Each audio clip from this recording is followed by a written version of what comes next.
बिना जीवन दुख है।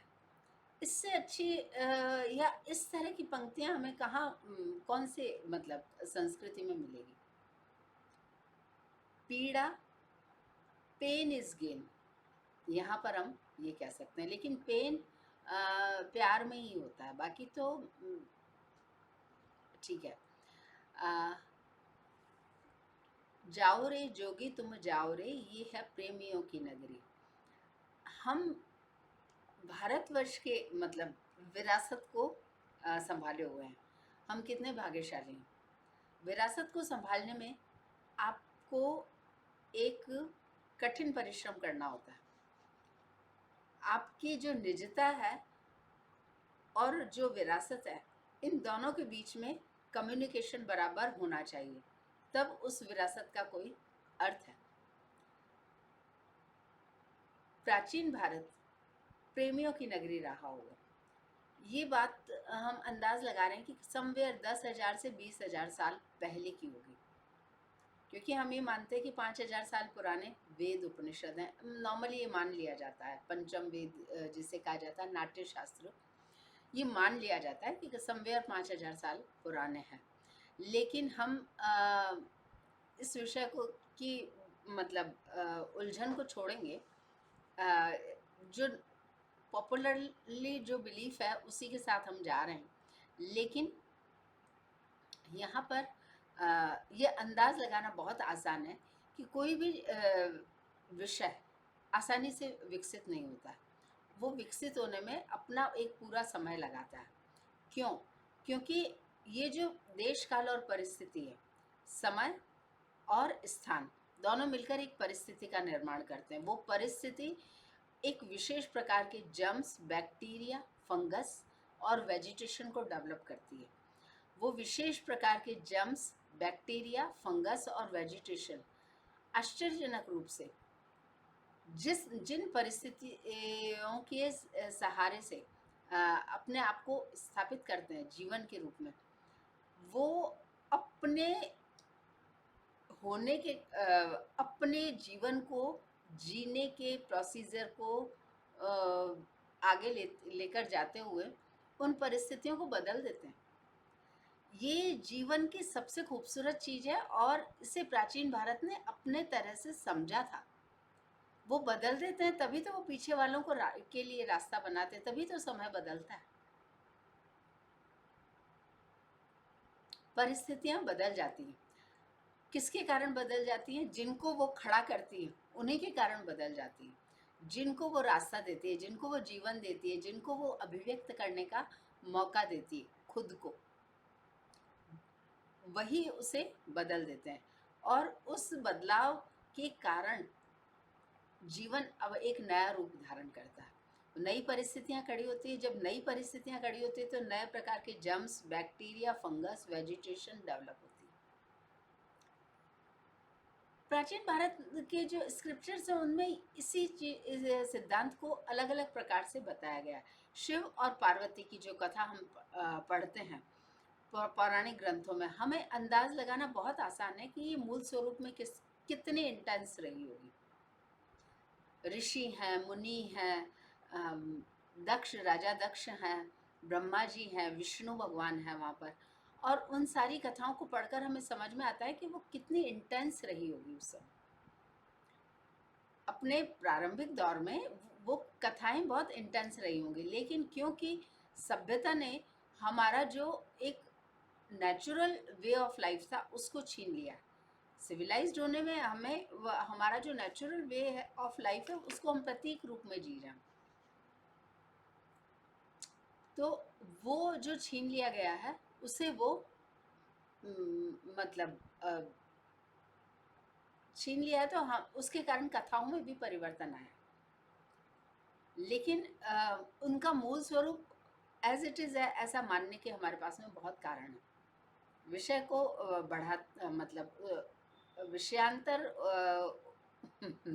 हो जाने के डर से हम वापस अपने विषय पर आते हैं। इससे हम यहीं पर छोड़ रहे हैं कि जब हम शिव-पार्वती की कथा पढ़ते हैं तो हमें समझ में आता है कि प्रेम को उसके मूल स्वरूप के साथ देखा गया था, उसके विहंगम सौंदर्य को, उसकी इंटेंसिटी को। शब्दों में जब हम किसी भाव को लेकर आते हैं तो आई एम सॉरी टू से, लेकिन हम उसे पूरी तरीके से उसके साथ जस्टिस नहीं कर सकते हैं, हम कर ही नहीं सकते हैं। शब्द कॉन्शियस माइंड की उपज है, और कॉन्शियस माइंड बहुत डरपोक भी होता है और बहुत विलासी भी है, लग्जूरियस भी है, अवचेतन है। उसे जीवन का कोई भी कठिन स्वरूप उसके सामने खड़ा कर दो, वो उसमें से कोई ना कोई चूहे के माफिक रास्ता ढूंढ लेता है। लेकिन कॉन्शियस माइंड बचता है, नई चुनौतियां लेने से बचता है। भाषा कॉन्शियस माइंड की उपज है, और भाषा में मतलब किसी भाव को कैद करना एक बिरले व्यक्ति का ही काम हो सकता है, जो शब्दों की रचना इस प्रकार से करेगा, उनको इस प्रकार से स्थापित करेगा कि उसका जो मूल भाव है वो बचा रहे। कठिन काम है ये। इसीलिए हम देखते हैं कि इतने लंबे इतिहास में जब हम राजा महाराजाओं की इतनी कहानियां पढ़ते हैं, हमारे पास में लेखक कितने गिने चुने किसी भी भाषा में कम है। ये है, वो एक दूसरे की बात को ही रिपीट करते हुए मिलते हैं, और मतलब वो एक प्रकार का चमत्कार खड़ा दिखाना चाहते हैं कि उसने ये बात ऐसे कही, मैंने ऐसे कह दी। ये इतना जीवन का मूल भाव शब्दों में लाना काफ़ी कठिन है। भारत ने इसे समझ लिया था। जो भारत का शास्त्रीय संगीत है वो इसका प्रमाण है। भारत का शास्त्रीय संगीत, राग रागिनियाँ, ताल और उसकी जो कॉम्प्लेक्सिटीज़ है, वो इस बात का प्रमाण है कि जीवन को उसके मूल स्वरूप के अनुसार समझने में प्राचीन भारत ने एक विशेष उपलब्धि पाई, दिखाई, जैसे भी हम इसे समझें, लेकिन ये उपलब्धि प्राचीन भारत की ही है।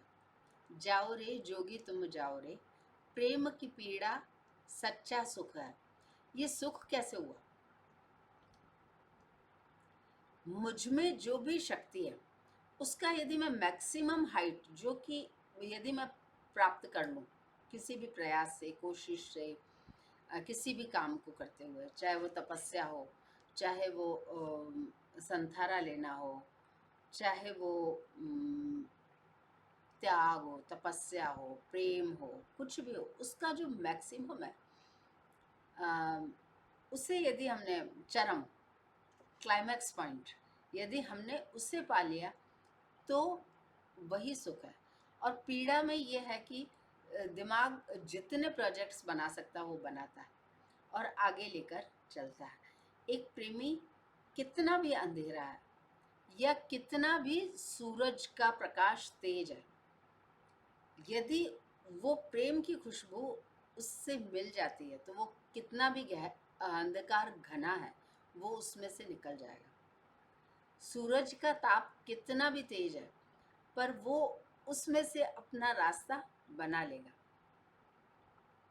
प्रेम की यही खूबसूरती है।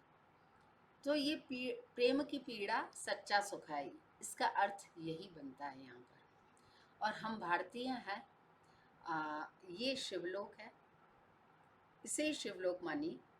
और ये दायां भाग, ये बायां भाग, दोनों को जब हम जोड़ देते हैं तो पूजा हो जाती है।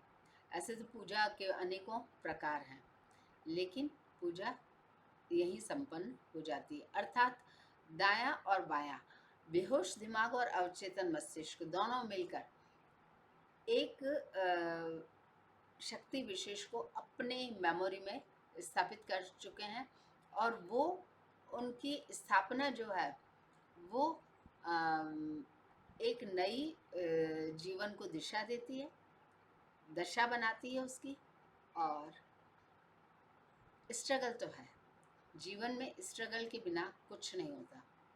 अंधेरा घना है पर चलना कहाँ मना है, चलते जाएंगे। प्राचीन भारत के हम जिसे कहना चाहिए कि विरासत को संभालने वाले इस पृथ्वी लोक के विशेष बाशिंदे हैं, विशेष है हम, हमें इसे संभाले रखना है और इसके जो मूल तत्व हैं उन्हें भूलना नहीं है। बातें तो बहुत की जा सकती है, प्रेम पे तो बहुत बातें हो सकती हैं, लेकिन हमें अभी विराम लेना है। Thanks for joining me. जय भारत।